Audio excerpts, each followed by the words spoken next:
Happy అబ్బాయి ఎవరిది? ఏమైతుంది? ఏమైతుంది ఇప్పుడు? కార్కి ఎందుకట్లా ఫ్లవర్స్ పెట్టిండ్రు? హ్యాపీ అబ్బాయి చెప్పు. చెప్పు హ్యాపీ అబ్బాయి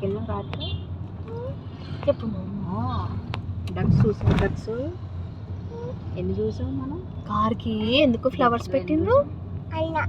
అన్న ఎందుకు ఫ్లవర్ పెట్టిండు? కార్కి ఎందుకు ఫ్లవర్స్ పెట్టిండు?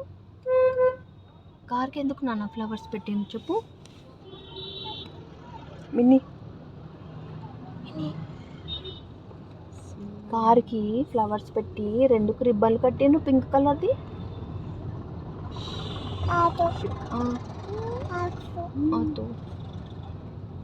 కార్ ఎందుకు నాన్న బెలూన్స్ పెట్టిండ్రు? కార్కి బెలూన్స్ ఎందుకు పెట్టిండ్రు? ఎందుకు? లారీ కూడా పోతుందా? ఇంకేం పోతున్నాయి? ఆటో, ఇంకా ఆమాం, ఇంకా నిద్ర వస్తుందా?